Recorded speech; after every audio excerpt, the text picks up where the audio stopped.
Bueno, buenas tardes, ¿cómo andan? Mi nombre es Florencia Blasquez, yo soy profesora en la Facultad de Arquitectura, Planeamiento y Diseño de la Universidad Nacional de Rosario y su docente, Julieta Perrotti Poggio, me invitó a charlar hoy con ustedes sobre prácticas colaborativas y colectivas en arquitectura en la actualidad. Bueno, antes de comenzar la clase les pido disculpas por no aparecer en pantalla, es la forma que encontré para poder grabarla. Y bueno, esto, en este sentido de que va a estar grabada la clase y no vamos a poder tener interacción, yo creo que Juli ya les mandó algunas de las preguntas con las que vamos a iniciar esta clase, pero les quería avisar que voy a estar disponible, lógicamente les voy a pasar mi mail por si una vez finalizada la clase tienen alguna duda o consulta o inquietud sobre lo que estuvimos charlando hoy. Bueno, si bien, como les decía, la clase de hoy se va a terminar centrando en recorrer o hacer una especie de recorrido por algunas prácticas colaborativas y colectivas que se están dando en la actualidad en nuestra disciplina, la idea era comenzar y teniendo en cuenta que ustedes están empezando su trayecto por la universidad y que esta materia es introductoria, eh, empezar haciendo algunas preguntas más generales, ¿no? La idea de empezar la clase preguntándonos qué significa ser arquitectos en el siglo XXI es un poco, bueno, tratar de entender qué tienen en mente ustedes o qué piensan que se puede hacer desde nuestra profesión para tratar de algún modo, abrir caminos y mostrarles algunas posibilidades variadas dentro de lo que se puede hacer en la profesión. Eh, Perdón, a ver si no pasa esto. Ahí está. Bueno, estas preguntas que traje acá, estas tres, también empiezan a abrir el panorama de algún modo para pensar en este sentido, ¿no? ¿Cuál es la tradicional forma de abordar la profesión o qué es lo que tradicionalmente se reconoce como lo que hace un arquitecto cuando trabaja? ¿Qué obras de arquitectura son o tienen dentro de su repertorio antes de empezar la carrera? Es decir, ¿cuáles son las obras que en general se suelen reconocer más allá del ámbito disciplinar o de quienes están dentro de la profesión? ¿Y qué creemos que podemos hacer como arquitectos al terminar la carrera, ¿no? Eso es algo que seguramente ustedes se están preguntando o se preguntaron al elegir esta profesión. Perdón, no voy a pasar la diapositiva. Bueno, en ese sentido, en general, o el imaginario de la mayoría de las personas, van a terminar respondiendo que, bueno, un arquitecto o un estudio de arquitectos lo que hace es eh, esperar, digamos, la propuesta de un cliente que le encargue una obra, para luego proyectar desde su estudio, generar toda una serie de planos y de dispositivos y dibujos para poder luego ejecutar esa obra, construirla y al finalizarla ser reconocido de algún modo como autor de esa obra. Las imágenes que yo traje acá a la derecha son las primeras que aparecen cuando les hacemos estas preguntas a la inteligencia artificial, ¿no? Que nos traduzcan imágenes cuál es el trabajo de un arquitecto o una arquitecta. ¿Y por qué utilicé la inteligencia artificial? Porque, bueno, entiendo que es un recurso que últimamente se está usando mucho y al que se suele apelar para hacer una pregunta de primera aproximación, ¿no? Cuando uno se quiere acercar a un tema, ya desde su celular va a buscar en la inteligencia artificial y entonces, bueno, también está dando de algún modo una respuesta más popular o lo que se pueda llegar a tener en mente la mayoría de las personas, ¿no? Continuando, de algún modo, con las preguntas a la inteligencia artificial,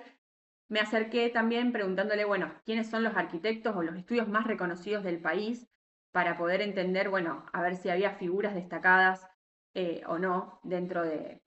los profesionales que están trabajando o que trabajaron? Bueno, en este caso la inteligencia artificial lo primero que me responde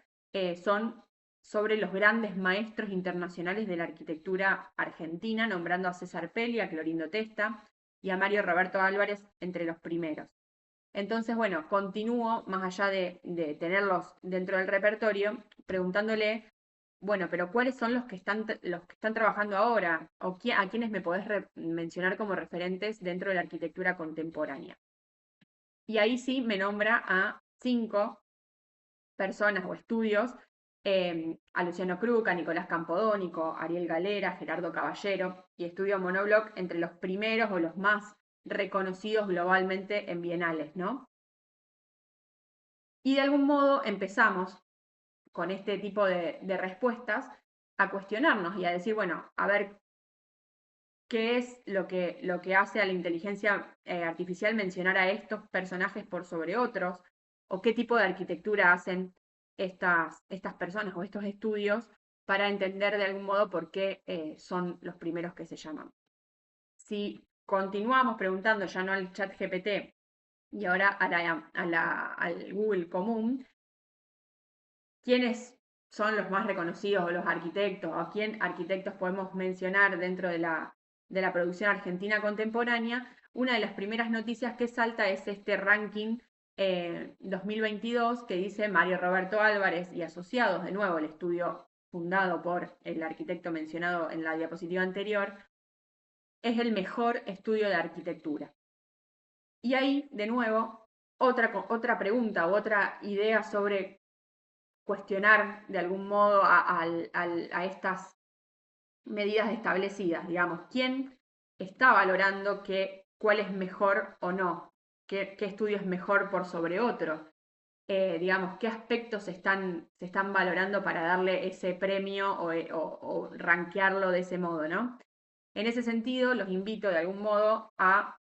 no quiero decir que este sea mejor o peor o que no esté bien, que esté valorado como el mejor, ¿no? Pero a cuestionarse de algún modo este tipo de información que aparece en Internet y pensar, bueno, ¿para qué es mejor? Para ciertas cuestiones puede ser mejor un estudio por sobre otro, pero no quiere decir que no se tengan que valorar otras cuestiones también dentro de la arquitectura o los modos de ejercer la arquitectura. Otra pregunta que surge acá también, o que me surge a mí desde mi condición de mujer, es, bueno, ¿por qué no hay ninguna mujer mencionada dentro de los mejores o las mejores, ¿no?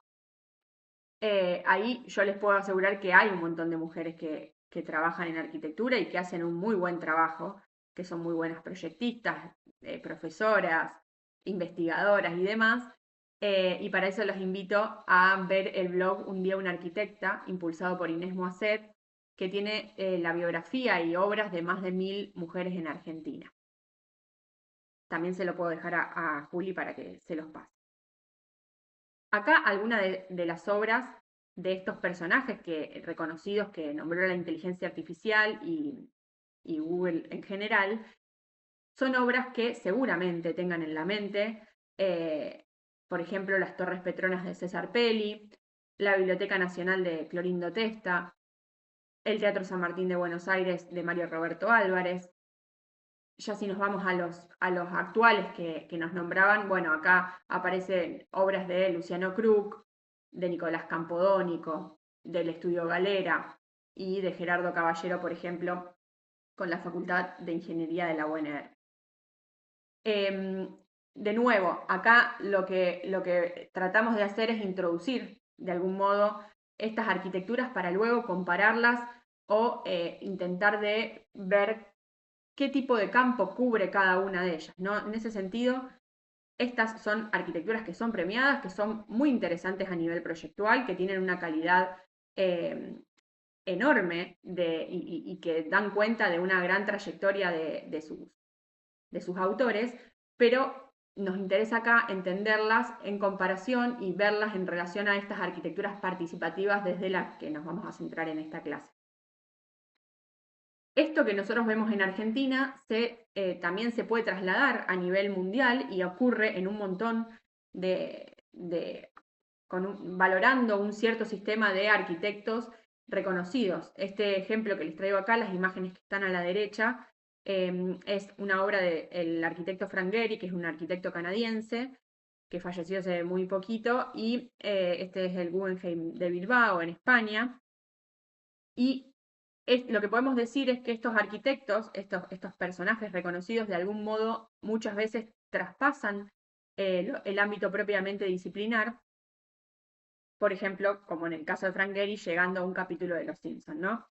Acá yo traje una cita de Juan Santiago Palero que habla un poco sobre este sistema de estrellas dentro de la disciplina de la arquitectura que tiende a valorar ciertas arquitecturas y ciertos arquitectos por sobre otros arquitectos y arquitecturas distintas, ¿no? Entonces, de algún modo, de nuevo, vuelvo a reforzar esto, no queremos decir que esta sea mala arquitectura, sino que, bueno, está siendo más reconocida que otra arquitectura y lo que nos interesa hoy en esta clase es abrir el panorama y no ver solamente esto, sino también ver otro tipo de formas de ejercer la profesión. Seguimos haciéndonos preguntas y nos cuestionamos en relación a esta primera aproximación a la arquitectura que estamos teniendo. ¿Sigue siendo suficiente ese rol en la arquitectura en la actualidad? ¿Es la única posibilidad de ejercer la profesión? ¿Qué otros requerimientos tiene nuestro contexto actual para nosotros como profesionales, ¿no? De nuevo volvemos a reforzar. Esta arquitectura que vimos hasta ahora es necesaria, obviamente, para todo un sector de la población y para cubrir ciertas necesidades, pero también hay otro tipo de necesidades que nuestro contexto actual nos va a pedir, nos va a solicitar como profesionales y para la cual es necesario de algún modo ampliar o rever las competencias de la profesión. En ese sentido, para introducir un poco el contexto en el que ustedes se van a insertar como profesionales y que estamos hoy en día atravesando, traje una cita de Cecilia Galimberti, que ella habla, bueno, que desde las últimas décadas del siglo XXI, gran parte de las ciudades a nivel mundial enfrentan procesos de cambio que responden a lógicas del mercado y de la economía global. En numerosas ciudades se evidencian procesos de exclusión social, desarraigo, contaminación y detrimento de la calidad de vida de la población. No obstante, asimismo, se registra el desarrollo simultáneo de nuevas tecnologías y modalidades de producción que responden a las tendencias establecidas por la economía mundial. Las lógicas globales del capitalismo trascienden las fronteras económicas y conducen a internacionalizar la cultura, la política y las relaciones sociales. La globalización conlleva a profundizar las interrelaciones entre los diversos agentes a nivel internacional, pero a su vez ahonda la fragmentación de las relaciones entre los diferentes actores a nivel local. En ese sentido nos vamos a encontrar, no solo en nuestro país, sino en Latinoamérica en general y en un montón de partes del mundo también, con situaciones de crisis sociales, económicas, ambientales y de exclusión social y de diferencia, como nos muestran acá estas imágenes. En ese contexto, el cambio de siglo, de algún modo, evidenció la proliferación de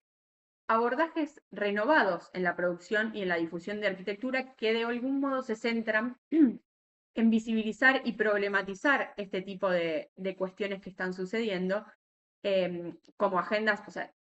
considerarlas como agendas soslayadas y darles importancia para poder pensar y encontrar por lo menos micro soluciones a este tipo de problemas. Si bien estos planteos surgen en diferentes partes del mundo,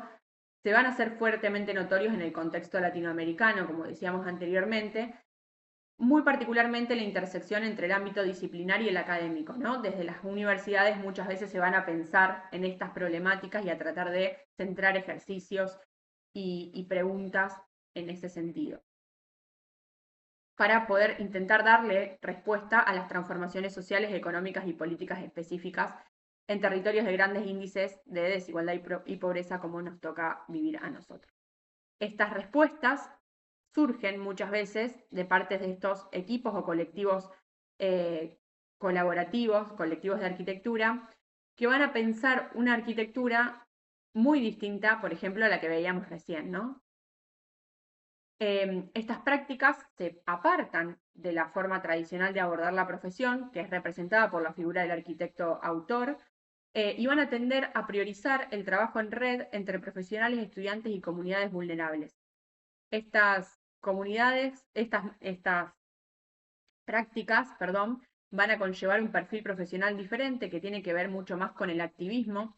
cuyas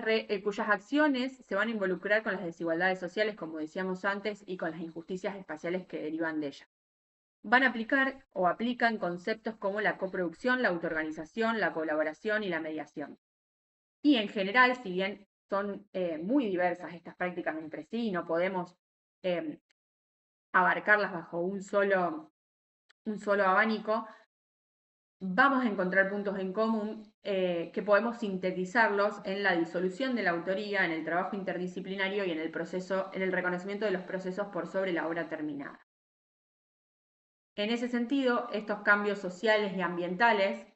la desigualdad económica y social, las crisis ambientales, la participación ciudadana, como las imágenes que vemos acá,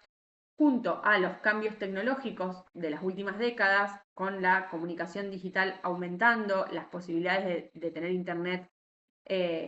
a diario y en cualquier momento de una gran cantidad de la población, las redes sociales como forma de acercarse entre, por ejemplo, profesionales de distintos lugares del mundo, y el mayor acceso a la información van a propiciar estos cambios disciplinares que van a tender a un trabajo interdisciplinario, a la reconfiguración de equipos y a la integración de la comunidad en los proyectos. Por ejemplo, acá les traje dos imágenes de dos plataformas. Una es Inteligencias Colectivas, donde es un catálogo abierto de prototipos y de prototipos de muebles y de aparatos y de distintas cuestiones, detalles constructivos, objetos, arquitecturas y urbanismos tácticos a los cuales se pueden acceder a los planos y desde cualquier lugar del mundo uno puede tener la posibilidad de armar estos dispositivos como una especie de licencia abierta, ¿no? Esto de disolver la autoría y de que llegue a cualquier persona y que cualquier persona pueda armar un dispositivo que alguien pensó desde otro lugar del mundo. Otro ejemplo acá que les traje abajo es la página del Congreso Activismo Urbano, donde se reúnen un montón de estos equipos y colectivos de arquitectura y se pueden ver sus trabajos. En ese sentido, bueno, este tipo de arquitecturas son las que nos van a interesar a nosotros trabajar hoy y que vamos a estar viendo algunos ejemplos eh, que ya a simple vista podemos encontrar grandes diferencias o grandes distancias con esas primeras arquitecturas que vimos al principio, ¿no? De nuevo, estos abordajes plantean una revisión en el rol profesional de algún modo, van a mostrar una distancia en los modos de producir, comunicar y enseñar arquitectura, lo vamos a ver más adelante, y volviendo a repetir lo que dijimos hace un par de diapositivas, vamos a encontrar cambios como la disolución de la autoría, el trabajo interdisciplinario y el reconocimiento de los procesos por sobre la obra terminada. Y acá, haciendo una especie de comparativa por ahí un poco reduccionista, digamos, o tonta, pero que nos va a ayudar a poder entender un poco la distancia entre estos dos polos, de algún modo, entre los cuales se encuentran un montón de otras posibilidades de abordar la práctica de la arquitectura y que no estamos nombrando, como puede ser, por ejemplo, la intervención en edificios patrimoniales, el trabajar como técnicos de Estado pensando planes de vivienda, el trabajar en oficinas de visados de plano, en ser docentes, en ser investigadores. Hay un montón de otros tipos de prácticas entre medio, pero estos dos polos nos ayudan de algún modo a entender la distancia y la gran posibilidad de ejercicio de nuestra profesión y cómo cada una de esas formas de ejercer la profesión son necesarias en la actualidad para distintos públicos y para distintas necesidades de las personas, ¿no? Entonces, bueno, estos arquitectos más tradicionales se van a diferenciar de estos arquitectos colaborativos a los que podemos llamar en esto de, bueno, la arquitectura tradicional va a ponderar, digamos, que aparezca el nombre del autor de la obra. En este sentido, los equipos colaborativos por ahí terminan trabajando bajo un nombre de fantasía o bajo asociaciones de distintas agrupaciones que desdibujan de algún modo la autoría de la obra. En la arquitectura más tradicional, en general, hay un cliente que contrata al profesional con un encargo, ya sea un cliente público o privado, pero hay un encargo en específico. En este tipo de arquitectura colaborativa va a haber como un acercamiento de los profesionales a la comunidad de algún modo u otro, por ahí con intervenciones de gobiernos, de universidades o de distintas agrupaciones, y no va a ser esa relación cliente-arquitecto, sino que van a ser múltiples actores los que van a intervenir en estos procesos. en- de nuevo, en la arquitectura más tradicional, por ahí se va a poner más énfasis en la obra o en el producto final de los procesos, y acá en la arquitectura colaborativa el proceso en sí va a tener mucho más peso, ya que va a ser, digamos, los momentos de diálogo con las comunidades y el pensar en conjunto estos proyectos lo que termina dando la solución más que el producto arquitectónico. En general, la arquitectura más tradicional va a tender a hacer procesos cerrados, digamos, con etapas definidas con anterioridad que se van a ir cumpliendo y ejecutando, y por ahí las arquitecturas colaborativas o colectivas que vamos a ver ahora van a ser procesos más abiertos y van a ser por ahí disparadores para otro tipo de etapas que no siempre van a tener que estar premeditadas. Y después también una diferencia grande en la comunicación que podemos pensar en ese sentido de que, bueno, las arquitecturas más tradicionales van a mostrar esto de la obra acabada, una fotografía premeditada, con cierto enfoque y pensamiento anterior, digamos, y por ahí las arquitecturas colaborativas van a mostrar más los procesos, más las asambleas, los momentos de diálogo, y después, una vez que la obra está terminada, por ahí son fotografías como habitadas, llenas de personas, y no tanto al detalle específico proyectual, ¿no? Bueno, y acá les voy a hablar muy rápidamente de 3 ejemplos de una gran cantidad de estas prácticas, pero bueno, para que hagamos un pequeño recorrido sobre ellas, vamos a hablar sobre Grupo Talca, sobre Comunal Taller y sobre Arquitectura Expandida, que son 3 agrupaciones o estudios de arquitectura colaborativos eh, de Latinoamérica. En este caso, el primero es el Grupo Talca de Chile, el cual se conforma en el año 2003, cuando sus miembros, Rodrigo Giwar y Martín del Solar, perdón, están finalizando sus estudios en la escuela de la universidad, en la Universidad de Talca. Esta universidad tiene una particularidad que, al tener pocos estudiantes, todos ellos construyen su proyecto final de carrera y tienen que encontrar, digamos, el lugar donde hacer ese proyecto, el financiamiento para ese proyecto, construirlo, conseguir la mano de obra y terminarlo, ¿no? Entonces, en ese sentido, uno de los 2 miembros del colectivo, Rodrigo Giwar, había hecho su proyecto final de carrera en este lugar, en la comunidad de Pinohuacho, había realizado un mirador hacia una montaña para reactivar, que permitió de algún modo reactivar la economía local y el turismo en esta comunidad. Bueno, pasaron los años y ya el recibido y asociado con Martín del Solar es convocado por esta comunidad nuevamente para realizar un quincho que complemente ese mirador y que complete el circuito turístico que se había reactivado. Ahora vamos a hablar bien un poco más de la obra, pero en general la mayoría de las producciones que desarrolla este equipo es en territorios rurales de Chile, en general asociados a un destino público o comunitario, y ellos van a mencionar, digamos, que generan una relación de amistad y familiar con las personas que habitan cada lugar donde intervienen, tejen lazos muy fuertes que sostienen aún finalizado el proyecto, por ejemplo, con Pedro, que es el hombre que está en la imagen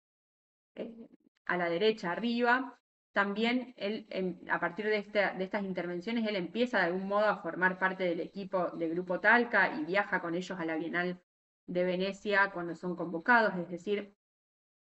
realmente tienen una relación muy estrecha con las personas con las que trabajan en los lugares. Ellos explicitan no tener una metodología de trabajo, pero podemos inferir de algún modo que en cada caso construyen una metodología para trabajar. Eh, bueno, ellos también expresan tener una relación cordial con las cosas y con volver al lugar para entender cómo relacionarse. Y esto de volver se ve expresado en, bueno, Rodrigo hizo su proyecto final de carrera en este lugar y vuelve de algún modo años después ya como arquitecto y es contratado por la municipalidad de Villarrica, donde está Pinohuacho, esta comunidad, ya cobran, digamos, no es que hacen una beneficencia o lo hacen por amor, digamos, simplemente cobran por el proyecto, pero trabajan de una manera distinta a la que podría trabajar un arquitecto que tiene un enfoque más tradicional. Se quedan en esa comunidad, pasan un gran lapso de tiempo ahí y establecen estas relaciones o vuelven a revincularse con estas personas y en conjunto van pensando el proyecto de arquitectura. En ese sentido, ellos van a plantear que nunca van a pensar un proyecto de otra medida que no sea la que mide la materia de cada lugar, y en este caso es una comunidad de leñadores, entonces trabajan muy bien la madera, son personas que saben cómo cortar, qué medidas pueden trasladar, entonces el proyecto y el tamaño y las medidas del edificio eh, se van desprendiendo de lo que les dice la materia y lo que le dicen las personas que están ahí en el lugar. Entonces ellos se posicionan de algún modo simplemente como actores que pudieron canalizar lo que les informó el lugar y la sabiduría de sus habitantes. Acá hay algunas fotos, por ejemplo, de un camión que ellos usaron, o sea, usaron el motor de este camión como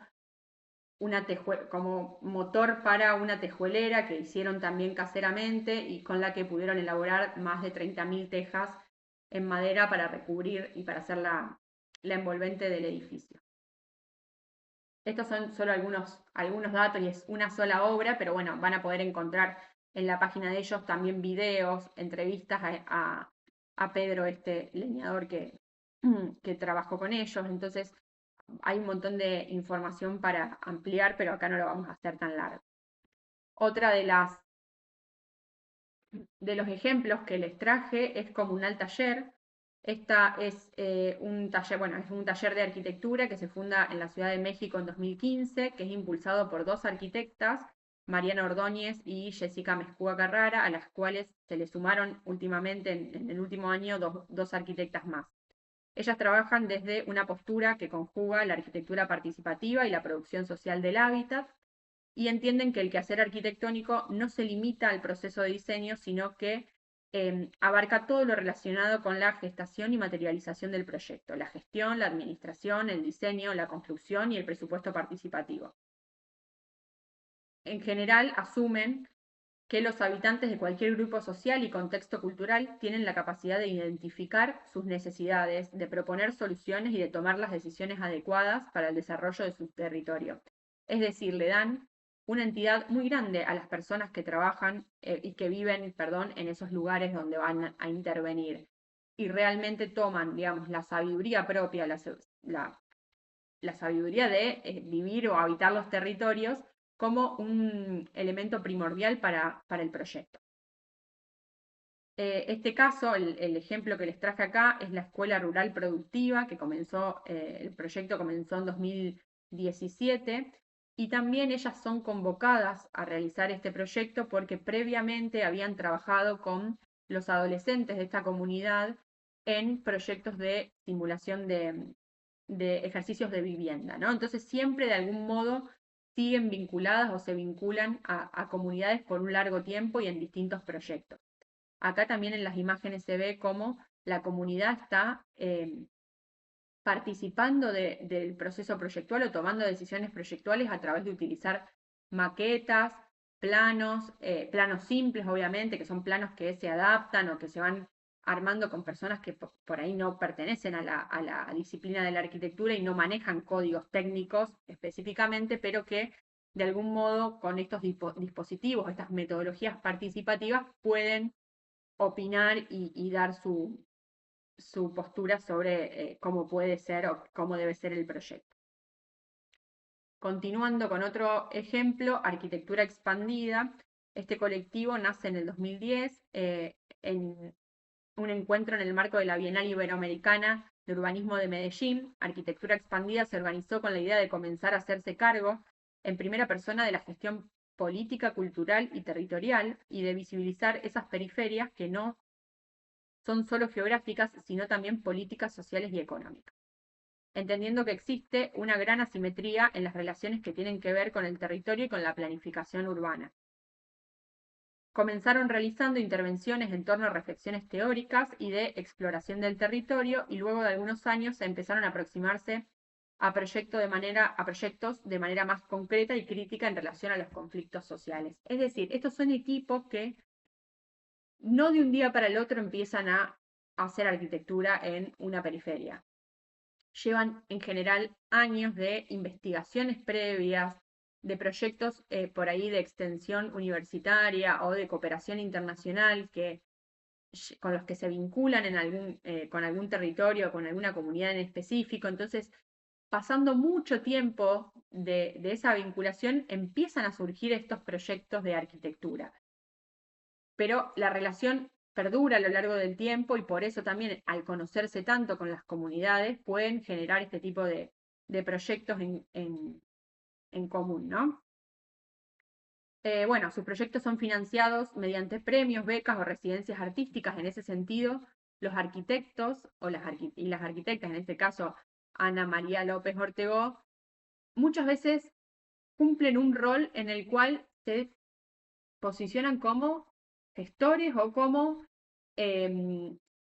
o se especializan, por ejemplo, en el llenado de formularios para aplicar a becas, ¿no? Entonces, capaz, el rol de ellos en un proyecto es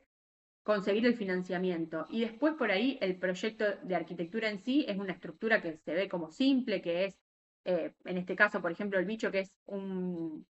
escenario móvil, que no lleva una gran complejidad proyectual por ahí, pero sí lleva toda una complejidad de interacciones, de reclamos, de pedidos, de completar formularios, que de algún modo transforma el rol del arquitecto en otro que es igual de valioso que cuando uno se sienta a proyectar y sale un buen proyecto, ¿no? Bueno, esto no lo voy a profundizar, pero como les contaba, este escenario tiene una cuestión muy particular que es interesante de nombrar, que es, finalmente es un escenario, un dispositivo móvil, y eso tiene que ver también con una cuestión de la ley, de cómo en ese lugar no se podía construir un bien mueble, digamos, algo fijo, por una cuestión de reglamento. Entonces el proyecto surge como un proyecto móvil que se arma en otro lugar y que se traslada a, a esta plaza, ¿no? Donde este grupo de cantantes, raperos, hacen sus jornadas de freestyle y por eso contactan a la agrupación de arquitectura expandida. Entonces, de algún modo también el rol del arquitecto ahí está en posicionarse para hackear las normas y construir un dispositivo móvil en vez de uno inmueble, ¿no? En ese sentido, estos son solo tres de una gran cantidad de equipos que trabajan colectivamente o colaborativamente, distanciándose de las lógicas más tradicionales de ejercer la profesión, ¿no? Acá yo les dejo una gran lista que forma parte de mi investigación doctoral, donde hay equipos y colectivos en España, en otros países de Europa y Estados Unidos y en Latinoamérica. Algunos de estos equipos dejaron de existir porque por ahí se crean para situaciones puntuales y después se disuelven. Algunos otros siguen existiendo y van a poder encontrar una gran cantidad una amplitud de prácticas. Como ya les dije anteriormente, no todos coinciden en todo, pero sí que son interesantes de abordar o de investigar si les interesa este tipo de arquitectura. Entonces, para ir ya cerrando, este tipo de prácticas que estuvimos viendo hasta ahora, de algún modo van a reconfigurar el ejercicio profesional en tres aspectos clave: en el proyecto, en la comunicación y en la enseñanza. ¿Por qué nombro estos tres, no? Obviamente en muchos otros, pero estos son como los primordiales. El proyecto, de algún modo, como veníamos viendo hasta recién, pasa a ser el resultado de los materiales y los saberes disponibles en cada territorio. Van a dejar de decir, no, el proyecto no va a venir condicionado, va a decir yo quiero usar este material porque me interesa trabajar, no, van a usar el material que haya a disposición en cada uno de los territorios y el proyecto se va a condicionar en base a las medidas de esos materiales, la mano de obra que haya en cada lugar, cómo cómo sabe ejecutar ese material y cómo sabe abordar cada proyecto. Entonces se proyecta y se construye mediante esfuerzos de muchos actores y se financia de diferentes formas en cada ocasión, como nombrábamos antes, por becas, por donaciones, por acuerdos con gobiernos o instituciones. Y muchas veces la mano de obra son los vecinos de la comunidad y los estudiantes de arquitectura o estos mismos arquitectos que trabajan mediante programas de cooperación o con universidades. La comunicación va a variar porque al involucrar en las decisiones proyectuales y trabajar con comunidades y personas que no pertenecen estrictamente al ámbito de la arquitectura, es necesario variar y ampliar los modos de comunicación para poder proyectar en conjunto, ¿no? Entonces van a aparecer asambleas participativas, mapeos colectivos, dispositivos lúdicos como los que vemos en las imágenes, como medio de interacción entre los distintos actores que van a coproducir la arquitectura. Entonces, deja de pasar eso de que un arquitecto proyecta, le muestra algún avance al cliente, discuten alguna cuestión y sigue proyectando en soledad.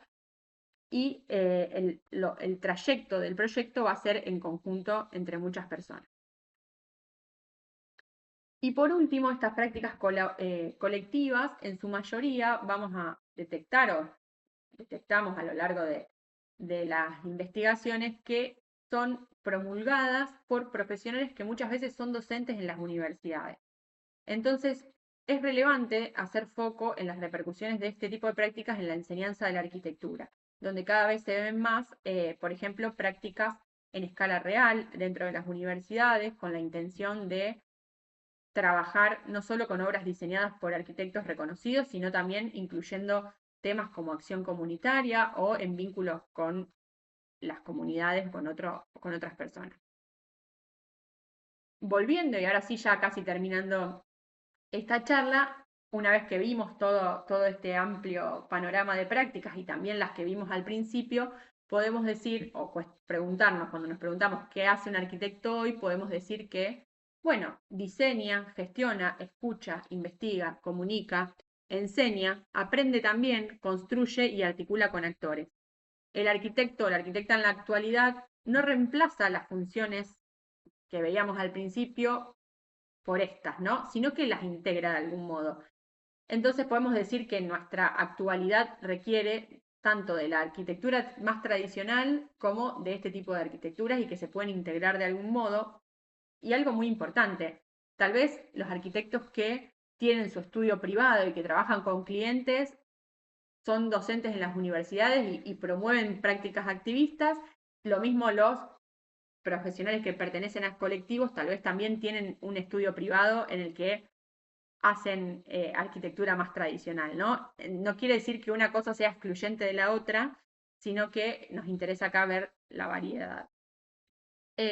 Bueno, en ese sentido la práctica profesional se vuelve más compleja porque incorpora nuevas formas de intervención, nuevos interlocutores y nuevas responsabilidades. Quizás el mayor cambio de la arquitectura contemporánea no sea únicamente la manera en la que proyectamos edificios, sino la manera en la que entendemos la profesión. Las prácticas colaborativas nos muestran que proyectar, comunicar y enseñar pueden formar parte de un mismo proceso de construcción colectiva del hábitat. Y para terminar, les traje acá una definición que elabora Juan Santiago Palero en un artículo que escribe, donde él habla del perfil profesional transmoderno, que es aquel perfil que, según su valoración, se necesita en la actualidad. Y él va a decir que este perfil transmoderno va a necesitar sí o sí una redefinición disciplinar, presentando batalla a las definiciones de la arquitectura que esté estrictamente apegada a los criterios de autoría, para pasar a concepciones que tengan que ver con un abordaje más colectivo de la profesión, que también es necesario reescribir la historia de la arquitectura para, de algún modo, dejar de reforzar la función del autor y visibilizar otras maneras de abordar la arquitectura, que es lo que de algún modo estamos intentando de hacer con este tipo de prácticas, también mencionando este tipo de prácticas, también siendo conscientes de que estamos dejando por fuera a un montón de otra arquitectura que también es interesante de ver. Y por último, elaborar metodologías que puedan presentarse como una opción válida para la formación de profesionales de la arquitectura. Bueno, y en ese sentido ya vamos terminando. Como les decía al principio, les voy a dejar mi contacto. Juli les va a pasar mi email